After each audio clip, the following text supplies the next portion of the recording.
Class 12 UP board के प्यारे विद्यार्थियों, स्वागत है आप सभी का शिवम लेक्चरर में। अर्थशास्त्र का पेपर है जो 24 फरवरी 2026 के लिए सबसे ज़्यादा महत्वपूर्ण है। मेरे प्यारे बच्चों, पूरा पेपर एकदम अच्छे से आंसर के साथ आपको बताने वाले हैं। यहाँ पर आप देख सकते हैं, तो आप लोग वीडियो को पूरा अंत तक देखिएगा। यह एक वायरल पेपर है, सेम ऐसा ही पेपर आपके बोर्ड एग्जाम में पूछा जाएगा। समय 3 घंटे 15 मिनट का होता है मेरे प्यारे बच्चों, और पूर्णांक होता है 100 का। यहाँ पर थोड़ा सा निर्देश देख लेते हैं, क्योंकि पेपर हल करने से पहले निर्देश पढ़ना बहुत जरूरी होता है। प्रारंभ के 15 मिनट परीक्षार्थियों को प्रश्न पत्र पढ़ने के लिए निर्धारित होता है। सभी प्रश्न करने अनिवार्य हैं। प्रश्न संख्या 1 से 10 तक बहुविकल्पीय प्रश्न है, एक एक नंबर का। प्रश्न संख्या 11 से 18 अति लघु उत्तरीय हैं, जिनका उत्तर आपको लगभग 50 शब्दों में देना है। प्रश्न संख्या 19 से 24 लघु उत्तरीय प्रश्न हैं, जिनका उत्तर आपको लगभग 150 शब्दों में, तथा प्रश्न संख्या 25 से 27 विस्तृत उत्तरीय है, जिनका उत्तर आपको लगभग 300 शब्दों में देना है। सभी प्रश्नों के निर्धारित अंक उसके सामने अंकित हैं कि कौन सा प्रश्न कितने अंक का है। तो सभी लोग वीडियो को लाइक करेंगे, चैनल पर नए होंगे चैनल को सब्सक्राइब करेंगे, शेयर करेंगे। चलिए वीडियो को शुरू करते हैं। सबसे पहले बहुविकल्पीय प्रश्न। प्रश्न नंबर 1 है, अर्थशास्त्र के जनक कौन कहे जाते हैं? कमेंट करके बताएंगे। एडम स्मिथ को, मार्शल को, रॉबिन्स को, मेहता को। तो अर्थशास्त्र के जनक कहे जाते हैं एडम स्मिथ, का ऑप्शन राइट हो जाएगा। यदि आपको इसका पीडीएफ चाहिए तो डिस्क्रिप्शन में टेलीग्राम की लिंक मिल जाएगी, वहां से टेलीग्राम ज्वाइन करेंगे, आपको पीडीएफ मिल जाएगा। एडम स्मिथ ने द वेल्थ ऑफ नेशंस और दूसरी पुस्तक है the theory of moral sentiments पुस्तक की रचना किए थे, ध्यान रखेंगे। एडम स्मिथ ने द वेल्थ ऑफ नेशंस, ठीक है, और दूसरी पुस्तक है the theory of moral sentiments. ये दो पुस्तक की रचना किए थे, मोस्ट इंपॉर्टेंट है, इनको ध्यान रखिएगा। इसके बाद प्रश्न नंबर 2 है, क्या कह रहा है? एक वस्तु की मानवीय आवश्यकताओं को संतुष्ट करने की क्षमता को कहते हैं? कमेंट करेंगे। उपयोगिता कहते हैं, उपभोग कहते हैं, उत्पादन कहते हैं, कीमत कहते हैं। तो एक वस्तु की मानवीय आवश्यकता को संतुष्ट करने की क्षमता को उपयोगिता कहा जाता है। तीसरा है, जब सीमांत उत्पादन शून्य होता है तब कुल उत्पादन होता है। न्यूनतम, शून्य, अधिकतम, इनमें से कोई नहीं। तो जब सीमांत उत्पादन शून्य होता है तब कुल उत्पादन अधिकतम होता है, का ऑप्शन बिल्कुल राइट हो जाएगा। इसके बाद प्रश्न नंबर 4 है, निम्न में से कौन उत्पादन का साधन नहीं है? साहसी, पूंजी, विनिमय या संगठन? तो जो विनिमय है ये उत्पादन का साधन नहीं है। साहसी, पूंजी और संगठन ये तीनों उत्पादन के साधन हैं। प्रश्न नंबर 5वां है, एक ही वस्तु के लिए विभिन्न क्रेताओं के लिए भिन्न भिन्न कीमतें वसूल करना कहलाता है? कीमत विस्तार, कीमत संकुचन, कीमत विभेद, कीमत नियंत्रण। तो एक ही वस्तु के लिए विभिन्न क्रेताओं के लिए भिन्न भिन्न कीमतें वसूल करना कीमत विभेद कहलाता है, का ऑप्शन राइट हो जाएगा। इसके बाद प्रश्न नंबर 6 है, गठबंधन अल्प अधिकार के अंतर्गत कीमत का प्राय निर्धारण किया जाता है? उद्योगों के द्वारा, फर्म के द्वारा, कीमत नेता के द्वारा, इनमें से कोई नहीं। तो गठबंधन अल्प अधिकार के अंतर्गत कीमत का प्राय कीमत नेता के द्वारा निर्धारण किया जाता है, का ऑप्शन राइट हो जाएगा। समष्टि अर्थशास्त्र के प्रवर्तक कौन हैं? J R. Hicks, A H. Hansen, J M. Keynes, A C. Pigou. तो समष्टि अर्थशास्त्र के प्रवर्तक हैं जे.एम. केन्स, का ऑप्शन राइट हो जाएगा। इसके बाद प्रश्न नंबर 8 है, क्या कह रहा है? निम्न में से कौन जीडीपी को कल्याण का एक अनुपयुक्त सूचकांक बनाता है? गैर मौद्रिक लेन देन, बाह्यताएं, जीडीपी का वितरण तथा रचना, ये सभी। तो यहाँ पर घा ऑप्शन राइट हो जाएगा, ये सभी। 9 नंबर प्रश्न है, विश्वव्यापी मंदी किस वर्ष प्रारंभ हुई थी? 1929 में, 1930 में, 1931 में, 1932 में। तो विश्वव्यापी मंदी 1929 में प्रारंभ हुई थी, ए ऑप्शन राइट हो जाएगा। इसके बाद 10 नंबर प्रश्न है, आयकर कौन लगाता है? केंद्र सरकार, राज्य सरकारें, स्थानीय सरकारें, ये सभी। तो इसका उत्तर आप कमेंट बॉक्स में बताएंगे, कमेंट करके, कि आयकर कौन लगाता है। इसके बाद अति लघु उत्तरीय प्रश्न है, ठीक है। उत्तर आपको लगभग 50 शब्दों में देना है, और प्रत्येक उत्तर के लिए आपको 3 अंक मिलेंगे। तो 11 नंबर प्रश्न है, मोस्ट इंपॉर्टेंट है, पूर्ण प्रतियोगिता क्या है? तो पूर्ण प्रतियोगिता एक आर्थिक स्थिति है जिसमें बाजार में कई विक्रेता और खरीदार होते हैं, सभी उत्पाद एक जैसे होते हैं, मूल्य एक समान होता है, और किसी भी पक्ष का बाजार पर नियंत्रण नहीं होता, प्रवेश और निकास आसान होते हैं, और सभी को पूरी जानकारी उपलब्ध होती है, ठीक है। इसके बाद 12 नंबर प्रश्न है, निजी वस्तु किसे कहते हैं? मोस्ट इंपॉर्टेंट है।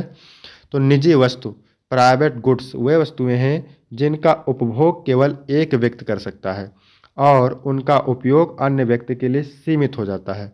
इनमें प्रतिद्वंद्विता और बहिष्करण के गुण होते हैं। उदाहरण के लिए भोजन, कपड़े और घर। इनका लाभ केवल भुगतान करने वाले व्यक्ति को मिलता है। इसके बाद है 13 नंबर क्वेश्चन। समग्र मांग से आप क्या समझते हैं? तो समग्र मांग से अर्थव्यवस्था में किसी निश्चित समय पर सभी वस्तुओं और सेवाओं की कुल मांग को समझा जाता है। समग्र मांग से अर्थव्यवस्था में किसी निश्चित समय पर सभी वस्तुओं और सेवाओं की कुल मांग को समझा जाता है। इसमें उपभोग, निवेश, सरकारी खर्चे और शुद्ध निर्यात शामिल होते हैं। यह किसी देश की आर्थिक गतिविधियों और सकल घरेलू उत्पाद का प्रमुख निर्धारक है। इसके बाद 14 नंबर प्रश्न है, पूर्ण प्रतियोगिता की 3 विशेषताएं लिखिए। तो अपूर्ण प्रतियोगिता की 3 विशेषताएं निम्न हैं। पहला है असमान उत्पाद। विक्रेता भिन्न भिन्न गुणवत्ता विशेषताओं वाले उत्पाद बेचते हैं। दूसरा है मूल्य निर्धारण शक्ति। विक्रेताओं को अपने उत्पादों के लिए मूल्य तय करने की शक्ति होती है। तीसरा है सीमित प्रतिस्पर्धा।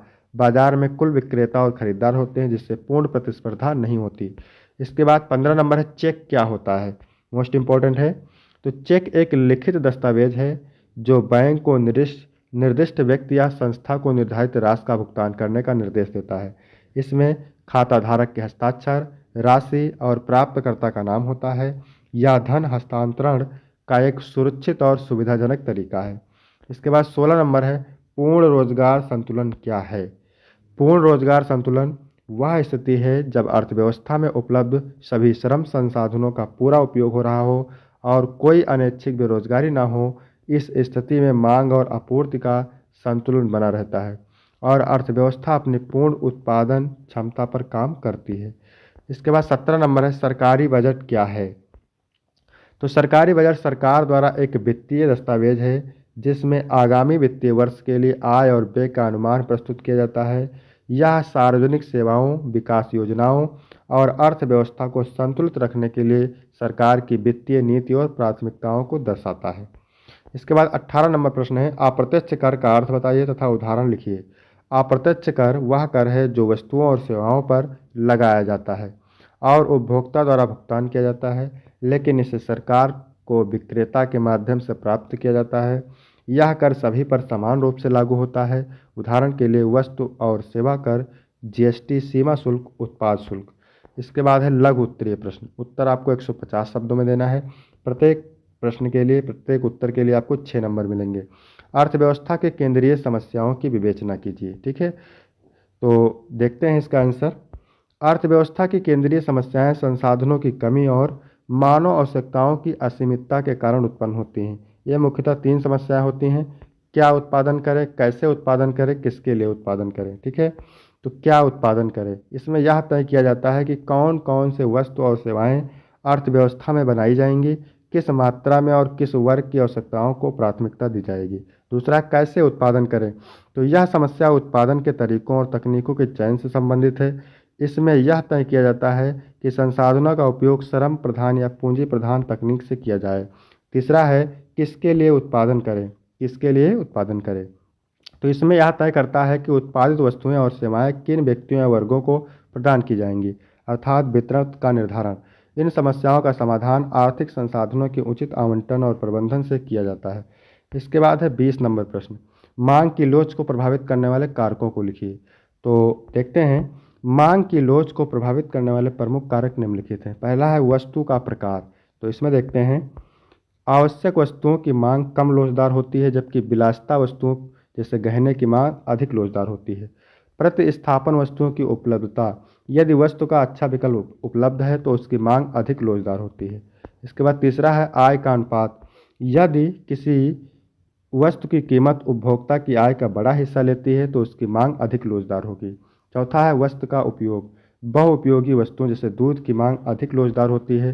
पांचवा है समय अवधि, लंबी अवधि में मांग अधिक लोचदार होती है क्योंकि उपभोक्ता विकल्प खोज सकते हैं। इसके बाद 6 नंबर है उपभोक्ता प्राथमिकता, यदि उपभोक्ता किसी वस्तु के प्रति अधिक वफादार है तो उसकी मांग कम लोचदार होगी। इसके बाद 21 नंबर है उत्पादन फलन की संकल्पना को समझाइए। उत्पादन फलन एक अर्थशास्त्रिक अवधारणा है जो यह दर्शाती है कि किस प्रकार उत्पादन कारकों के विभिन्न संयोजन से वस्तुओं और सेवाओं का उत्पादन होता है। इसमें उत्पादन को मापने के लिए आमतौर पर श्रम, पूंजी और अन्य उत्पादन कारकों की मात्रा को शामिल किया जाता है। उत्पादन फलन का उद्देश्य यह समझना होता है कि उत्पादन के स्तर पर विभिन्न कारकों का प्रभाव कैसे होता है। ठीक है, उत्पादन फलन के सामान्य रूप में लिखा जा सकता है Q बराबर एफ यल के, जहाँ Q मतलब उत्पादन की मात्रा, यल मतलब श्रम की मात्रा और K मतलब पूंजी की मात्रा। आगे देखते हैं, यह फलन उत्पादन प्रक्रिया की कार्यक्षमता, तकनीकी प्रगति और कारकों की मिक्स के आधार पर विभिन्न स्तरों पर उत्पादन को समझने में मदद करता है।